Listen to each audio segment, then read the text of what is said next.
Nous ne savons pas pourquoi nous sommes là. Nous ne savons pas qui a bâti le silo. Ni pourquoi nous sommes sous terre. Nous savons seulement que dans le monde à l'extérieur de notre sanctuaire règne la mort. Si on devait réduire le pacte à une seule règle, ce serait...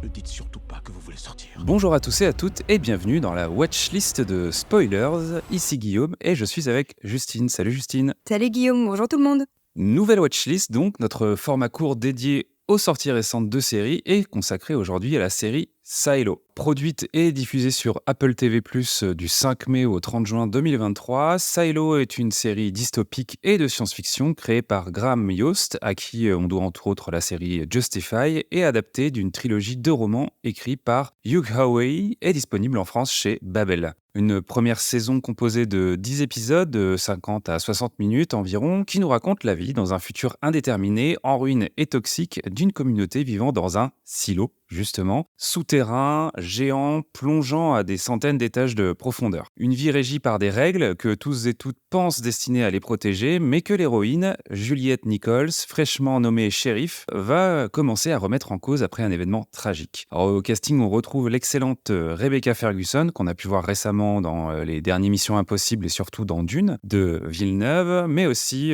des acteurs et actrices qu'on ne présente plus, comme Tim Robbins, Common ou Rashida Jones. Alors, qu'est-ce que tu as pensé de cette première saison de Silo ? Je dois avouer que je suis pas une grande habituée de la SF et de la dystopie qui a tendance à me déprimer un petit peu. Et le côté huis clos du contexte, voilà, c'est pareil, m'inquiétait un petit peu, il y avait un petit côté claustrophobe. Mais j'ai choisi de regarder la série pour Rashida Jones et surtout, soyons honnêtes, pour Rebecca Ferguson qui est absolument fabuleuse.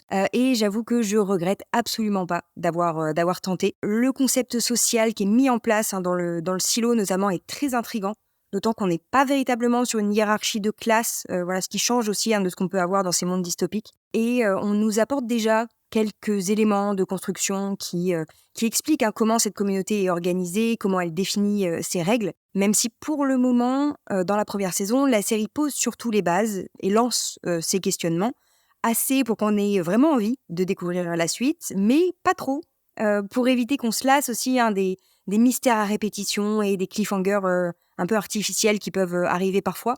Là, on suit la progression de l'héroïne et les énigmes rencontrées et les énigmes dévoilées prennent chaque fois leur sens pour et avec le parcours de ce personnage. Je pense qu'il y a un petit trou scénaristique sur la toute fin, sans trop en dévoiler, mais j'espère que ce sera clarifié dans la saison 2. Bref, en tout cas, c'est une série très prenante et que je recommande de mon côté à 100%. Quant à moi, écoute, je recommande aussi plutôt Silo, plutôt pour qui rechercherait une série de SF que je qualifierais de simple, alors pas de simpliste, mais de simple, solide, bien produite et possédant un univers attrayant. C'est une série qui offre des bons moments, je trouve, des bons moments d'émotion, des bons moments qu'on va dire de bravoure. Je pense notamment à l'épisode 3 qui est assez haletant. Un rythme qu'on ne va pas forcément retrouver dans le reste de la série, mais qui fait que l'entame est vraiment très prenante. Et aussi, je recommande pour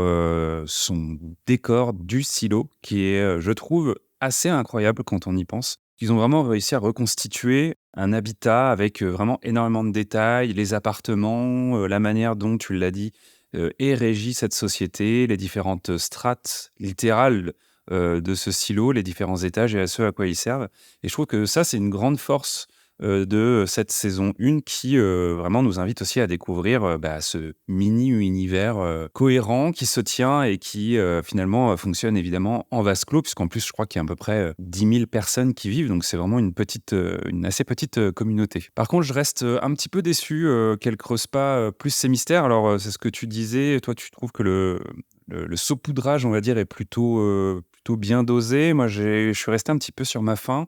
Parce que la série commence un peu comme une mystery box, c'est ces histoires qui placent un peu dans leur construction plein de mystères intrigants. On pense évidemment à Lost, mais il y a aussi beaucoup d'autres séries qui fonctionnent comme ça maintenant, mais qui va plutôt finalement se dérouler à la manière d'une enquête. Globalement, cette saison 1, c'est une enquête que va mener le personnage de Juliette Nichols.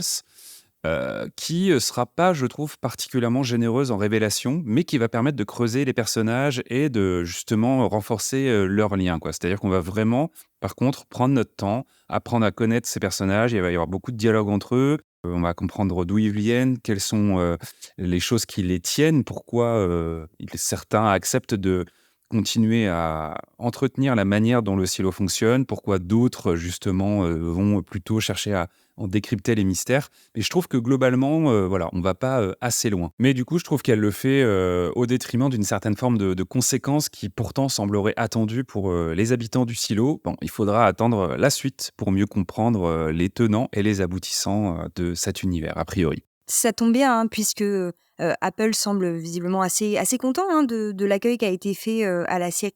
Les critiques ont été vraiment, vraiment positives et je pense que voilà, on est d'accord avec le concept. La série s'est rapidement hissée en fait à la première place des séries dramatiques d'Apple TV+, qui commence déjà à avoir un beau catalogue. Si bien que dès le 14 juin, donc pendant la diffusion, Silo a été renouvelé pour une deuxième saison, qui arrivera probablement pour 2024, si toutefois la grève des scénaristes et ses retombées le permettent. En attendant de pouvoir avoir une partie, en tout cas, de la résolution de ces mystères de Silo, si c'est un genre qui vous intéresse, n'hésitez pas à consulter une autre série qui est cette fois disponible sur Netflix et qui s'appelle Snowpiercer, qu'on avait déjà eu l'occasion d'évoquer ponctuellement dans Spoilers. Snowpiercer, c'est le même principe. On est sur une série dystopique, une série de science-fiction, mais avec un système d'organisation horizontale cette fois et non verticale.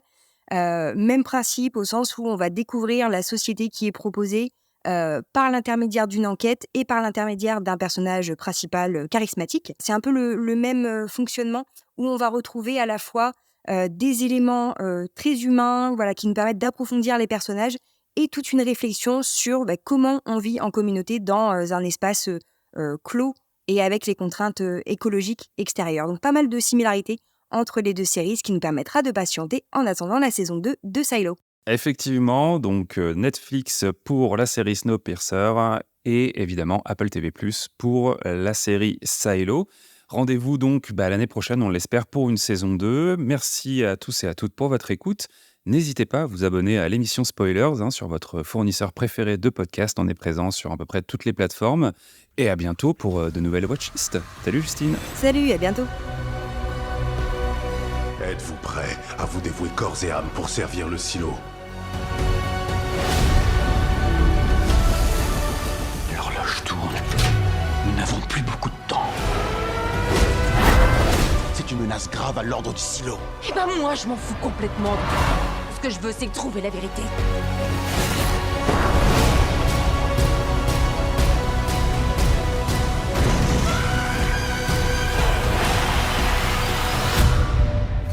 Parfois, il vaut mieux que certains mystères ne soient pas résolus.